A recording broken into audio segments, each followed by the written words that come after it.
Hi everyone, my name is Charlie and today I have my reviews and rankings of books for the Octafinals of the 2020 edition of the Booktube Prize, and I was judging Fiction Group F.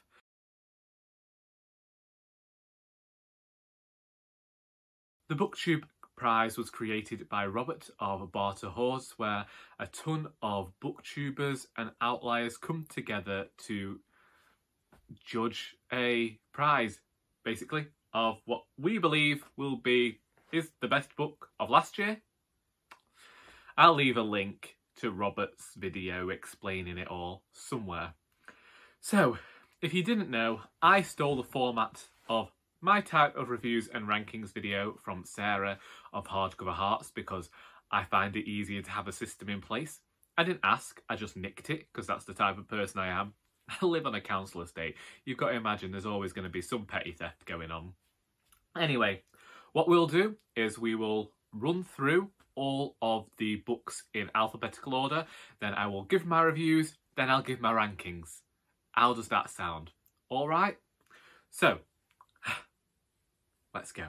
In alphabetical order, we have Piranesi by Susanna Clarke, The Night Watchmen by Louise Erdrich, Transcendent Kingdom by Yagyasi, Deacon King Kong by James McBride, Apeirogon by Colm McCann, Memorial by Bryan Washington. If we were looking for a dramatic upturn in events, then we got it with the first round of the Booktube Prize last year, because last year for the first round of the Booktube Prize, I was picking my favourite books from 6 books that I wholeheartedly despised, or I just really didn't care for.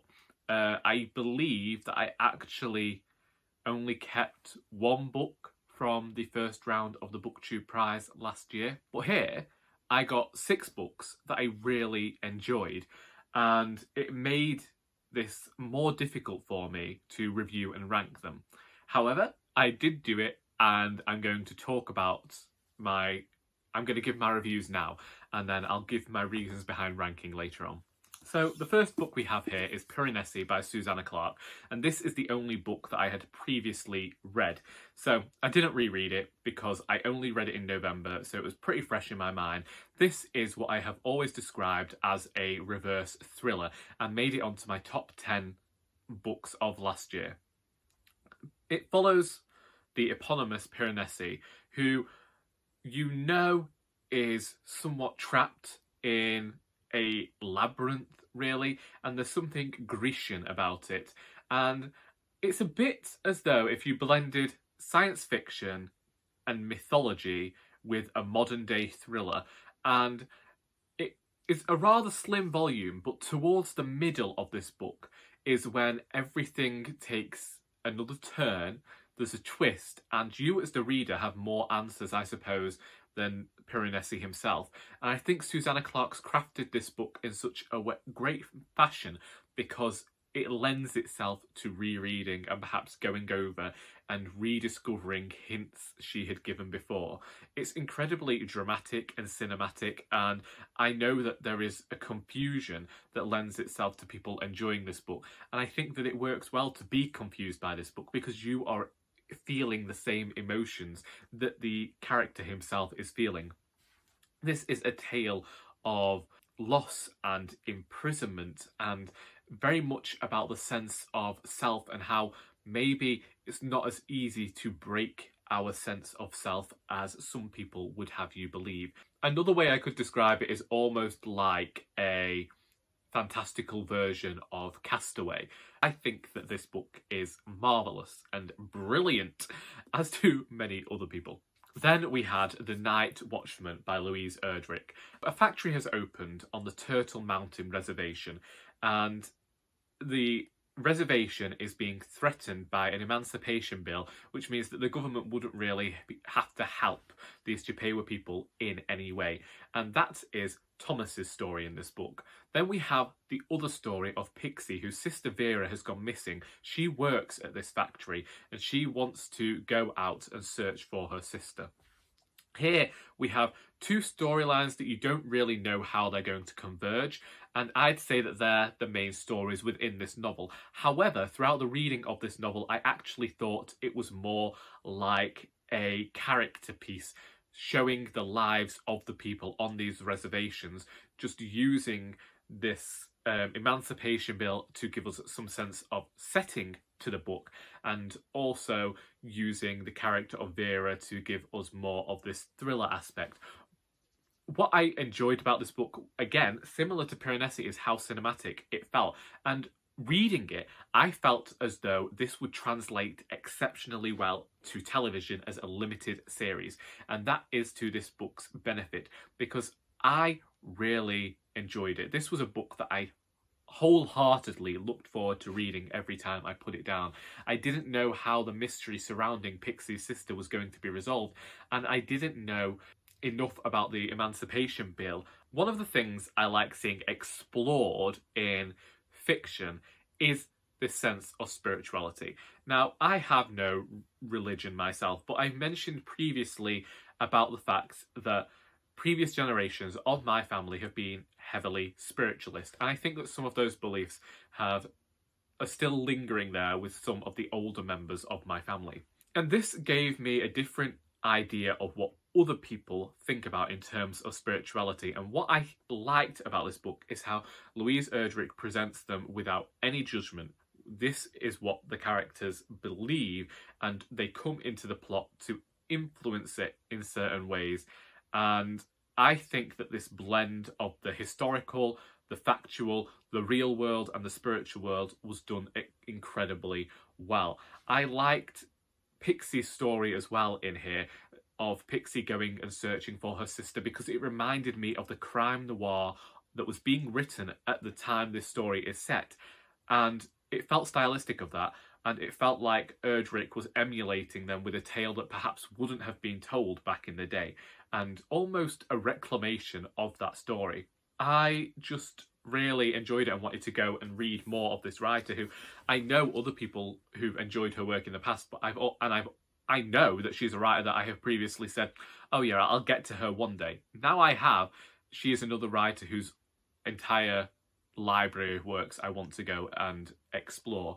I really liked the author's writing and the way and their craft, and it felt like a pleasure to go and read it. Next, we have Transcendent Kingdom by Yagyasi. Now, I adore Homegoing. When that first came out and was first being talked about, I actually purchased the American copy because it didn't come out in the UK for a very long amount of time and I needed it on my shelves. That has gone on to be one of my favourite books and is one I think back to fondly. Transcendent Kingdom had a lot to live up to, and unfortunately I think that it failed. This story follows the character of Gifty, who is performing experiments on rats to understand addiction after her brother died of an overdose due to his addiction to drugs. And then it also deals with her mother's mental health. My issue with this book is that it feels like a long, meandering monologue without any real resolution, and then out of nowhere there is this very short chapter tacked on to the end to say, which means that the story has no resolution. So we have a build-up here, and we have a build-up of about 220 pages maybe, and the story just seems to be starting to get going when Yagyasi says, right, I'm stopping things here, I'm bored now, and throws this chapter in at the end to round everything off. And I felt cheated as a reader. I say that I liked all of these books, and it is true, I liked this book. That's it. I feel like Yagyasi has some good thoughts, but she never properly formulates them with this character. It meanders all over the place. What I particularly liked about this book was the character's faith, and there was this beginnings of a discussion about how science and religion can interweave and how a scientist is able to be religious, but this was never explored thoroughly enough within the prose. The characters did not feel three-dimensional. They felt very one-note, very, here's a character trait, here's a character trait, here's a character trait, but we're not going to explore that. Nothing in the book was actually explored to its fullest extent. And whilst there are some great themes in here, themes are not enough when you aren't going to properly examine them in any depths. Now, it's a short book. In short books, you are able to actually examine these things. What I think that this book needed to do was lose some of that meandering tone that it had going on and just focus a bit. This read very much more like a first novel than Homegoing did. This read very much like a creative writing student had been told what to include in their book and told how to do it, but hadn't been told, actually, when you include something, you do need to actually go back and actually think, am I examining this to the fullest ability here? And is everything there that needs to be there? Because it's not here. As I say, if this book maybe had another 200 pages going on with it, where the author actually examined what she was talking about rather than just begin to examine them and then tack on a 2-page chapter at the end saying, actually, sod off, I've had enough now, here's what actually happened, then I would actually be giving this book a better review than I am. But unfortunately, it just feels like a case of, okay, we're going to talk about this, we're going to talk about this, we're going to talk about this, we're going to talk about this again, but we're only going to say the same things that we've already said, and we're not going to maybe change our opinions. And here's another thing. I don't necessarily think that opinions have to change, but when you're throwing the same things out there for 200 pages and then just wrapping it up with 2 pages and saying, right, there we go, that's it now, send this off to the printers, it does leave the reader feeling a bit cheated. And so, yeah, I say I liked it. I might be lying a little bit. I might be lying a bit because the more I think about it, the more I question what's going on here. There are moments of some good writing in here and some good thought in here, but at the end of the day, it is nowhere near polished enough to warrant its release at this time. Next, we have Deacon King Kong by James McBride. This book was, again, a joy to read. This guy called Sportcoat goes and shoots a local drug dealer and then has to go into hiding. And similar to the Night Watchmen, this book is more about a community and their response to the action than it is about Sportcoat. Yes, he plays something of a central figure and we get to hear more about his life and how his life has impacted the people around him. But it also raises questions of, why would this former deacon go and shoot a drug dealer? Did he even know he did it? There's this question of dementia there in his tale, at least. And then you have the drug dealer questioning it as well, because maybe Sportcoat is the only male figure that he had in his life that he looked up to. So you have that there where the drug dealer would ultimately go out and get revenge for this action, and people think he will, but at the same time there's some trepidation there. Then we examine the world in a bigger fashion and we move out of this one singular story and we begin to go back in time and look at things that had happened with shipping in illegal goods decades before, and how things that had gone on within families had influenced the lives of the people living in this area. Again, it's rather grand in scope. I really enjoyed it, and I think that James McBride's prose is particularly fantastic.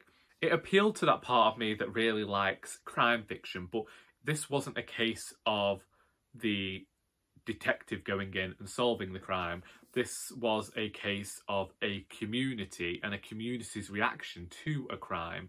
And I think that knowing that sense of community and knowing the way you can almost know strangers more than you know your own family, and how strangers can almost become family, knowing all about that made it very easy to understand what's going on in this book. I suppose that's the same for any community, where you end up feeling more for the community around you, and there becomes this sense of family there, and that it almost becomes its own world and its own governing body. Really good characters in here. really good storylines and vignettes and offsets from that. And the way that all of these things began to converge and work together was done incredibly well. And in my head, I was like, this is a masterpiece. I would never be able to pull all of these threads together the way that James McBride has done. And this is a book where, as a writer, I end up feeling somewhat enthusiastic to see someone using their craft in such a way to create this book. Then we have Apeirogon by Colm McCann. You have Rami and Bassam, who Rami is Israeli, Bassam is Palestinian. I'm having to read this to remember that part. But both of them have had children killed, and both of them are supposedly on opposite sides of the war, but they have come together to give talks. They're best friends with one another now, and it's all about these men exploring their grief and trying to bring an end to the violence in the part of the world in which they live. This is told in a fashion that I haven't really seen done before, which is very, very, very short chapters indeed, sometimes where it's just a line, but it adds this sense of rhythm to it and this sense of poetry. And that's what I felt whilst I was reading the entire thing.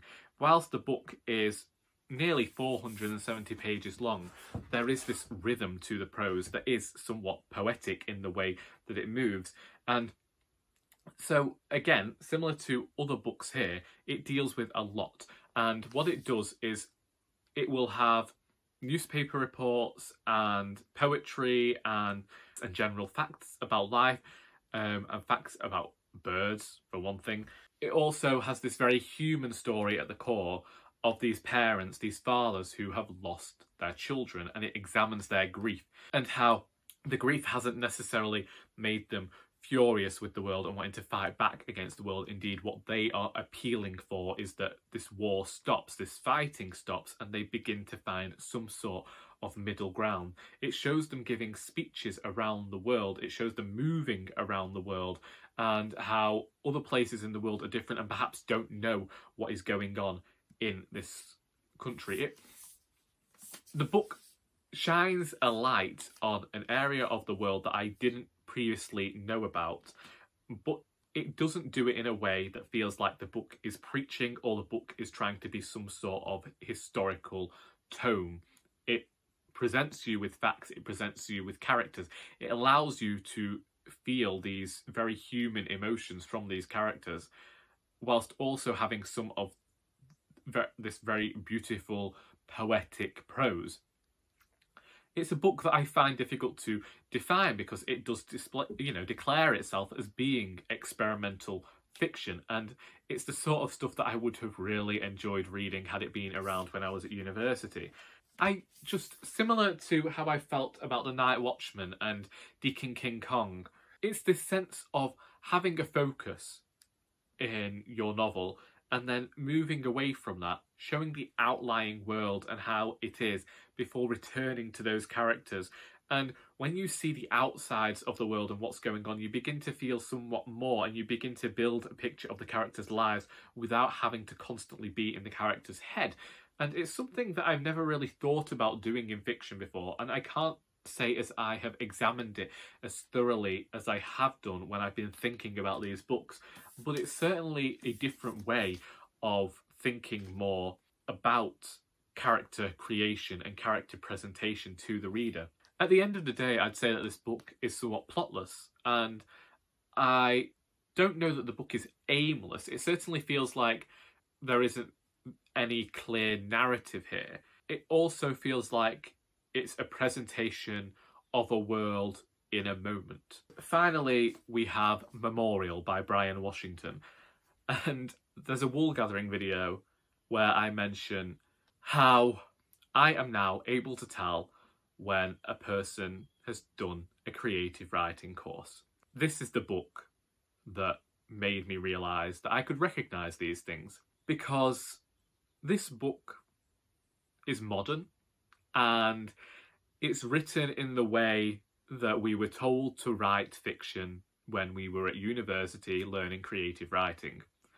You have the story here of, what are they called? Benson and Mike. Mike's father is dying, So Mike's going back to Japan to see his father, who he hasn't seen since he left him and his mother years before, and he's leaving his mother with Benson, his partner. But their relationship is perhaps getting towards the end of its rope. So we follow the tale of Benson, then we follow Mike in Japan before coming back to seeing how everything turns out in the end. It's a fun way to craft a story, and yeah, it's modern. Yeah, it's perhaps stylistically correct. I felt something of nothing reading this book. Like, yeah, it exists, great. It just exists. There's no individual author voice in here, and it's not doing anything that hasn't been done before. And I know that I say you don't have to do something new in fiction, but I say that when I want to see an original voice. And I didn't get that here.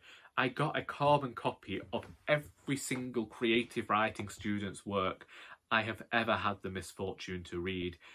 Now, I don't have a problem with I don't have a problem with creative writing courses anymore, but I do think that they give a writer this idea that their prose has to be somewhat generic, and I think that they eliminate a sense of voice somewhat. And what I've always said ever since I left uni is that it's all right as a writer to know the rules, but once you've learnt the rules, break them. Find your own voice. The purpose of these courses is to tell you how to write. But once you've learnt that, it's like driving. You don't really learn how to drive until you're driving on your own. And it's life, really. You get taught things at school, but you won't really know how they properly work until you put those things into action yourself. And here, it felt like very much a creative writing student had crafted this book. And that's my problem, is that it was unoriginal, and it's just like a love story, but towards the end of the relationship. And yeah, it says some good things and it explores some important topics and themes, but at the end of the day, this is a book that you read once, you put on your shelf and forget about, and after 2 years you look at it and like, why is that still there? And you donate it to the charity shop. It's forgettable, and I don't know that I'd ever read anything by this author again. After that, I imagine that you'll be able to tell how I rank these books, but I'll just give my final rankings anyway. Coming in at number 6 and bottom of my rankings is Transcendent Kingdom by Yagyasi. I wanted a lot more from this book. When I first got my list, I was thrilled that this was on there, and I thought it would be the number 1 spot. So you can imagine my upset that it's not done so well. Then we have Memorial by Bryan Washington, which, my goodness, I've said it before and I'll say it again. If you are a young adult reader and you want to start breaking into reading adult fiction, then this would be a great gateway novel for you. Surprisingly, we have Piranesi by Susanna Clarke. Basically, my top 4 are books that aren't going to be removed from my shelves. And this is a book that I constantly consider being in my top 3. And I did think it was going to be in my top 3 until I read the final book that I read for this. Really, it was just a case of picking favourites at this point, and unfortunately, this came in 4th. Then we have Deacon King Kong by James McBride. And this is where I reached the... Well, actually, at the number 4 point, this is where I reached an issue, because this was originally going to be my top book on the list. I adored this wholeheartedly, but I kept reading books. Then I had Apeirogon by Colum McCann. I just didn't feel as much about these books as I did about The Night Watchmen by Louise Erdrich. Now, this book, unfortunately, did end up getting knocked out of this round of the Booktube Prize, which is mildly upsetting to me, but once again, I probably don't feel as...